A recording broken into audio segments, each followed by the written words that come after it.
Hey, welcome to EPN. My name is Victor Lucas. We bring you the latest on everything cool every single day. Rob Pierikowski has said that the double bill of Batman in Return to Arkham was my idea. It wasn't, but I'm sure happy it's coming. This rundown is dedicated to you, Rob.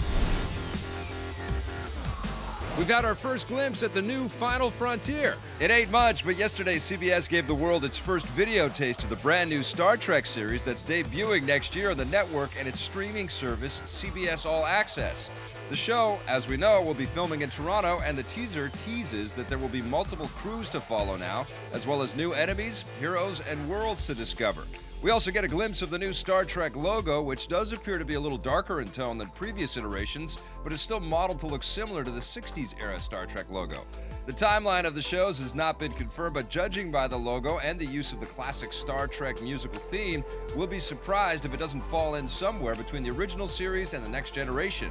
We do know that this is not going to be a part of the J.J. Abrams reboot universe, and speaking of which, the Abrams-produced, Justin Lin-directed Star Trek Beyond hits theaters on July 22nd. Well, that's just typical. Google had a very busy day yesterday. Google had a bunch of cool new announcements at their I/O conference yesterday. Let's run through them.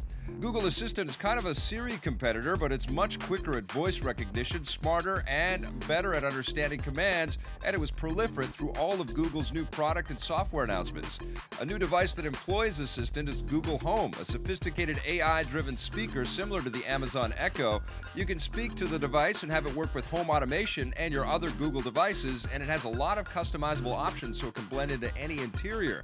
That'll be out later this year. Google is also getting into VR in a much bigger way than cardboard with Daydream, an Android-powered VR solution. It's untethered and has a pretty sleek look, and Google apps like Play, YouTube, Movies, and Photos, as well as third-party apps from HBO, EA, and Ubisoft are already up and running, and there will be a separate motion controller available. New apps include Google Allo, which is a brand new messaging app, and also Google Duo, which looks like a direct competitor to Apple's FaceTime.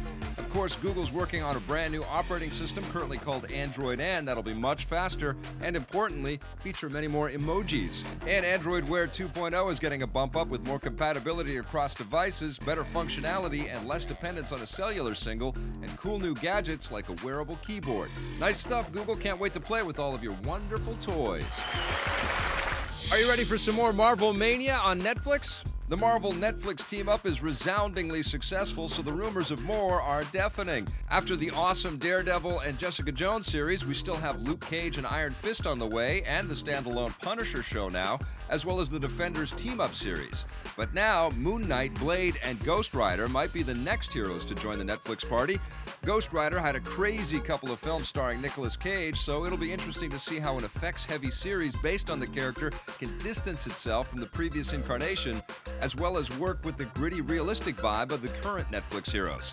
Moon Knight and Blade also deal with some pretty far-out themes, but they feel like a better match for the Defenders. Blade's last TV attempt on Spike didn't fare so well, but the first two Blade movies starring Wesley Snipes were terrific, so I'd be especially excited to see how Netflix puts that together, especially if they find a role for Snipes in there.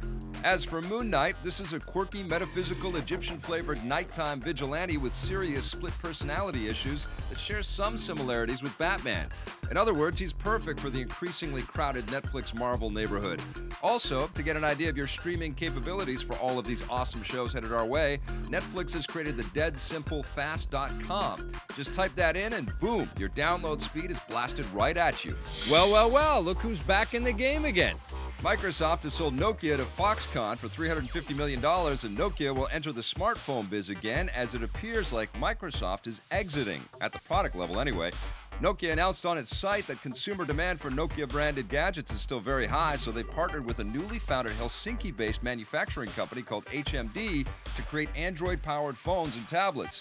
Arto Namela, who currently leads the mobile products division for Microsoft, will be leaving the company to be the CEO of HMD when the ink dries on this multifaceted deal. No word on when we'll see the new Nokia stuff yet, but all of these deals should be finalized in the second half of 2016, so don't be surprised by Nokia surprises at CES 2017. And that wraps us up for today. You know the drill, you get a brand new rundown tomorrow. Now don't ignore the bit where that handsome dude asks you to subscribe. Hey, thanks for checking out that video on our EPN channel. It's just one small part of the things that we make around here. So if you liked it, don't forget to check out some of our other vids and hit that subscribe button.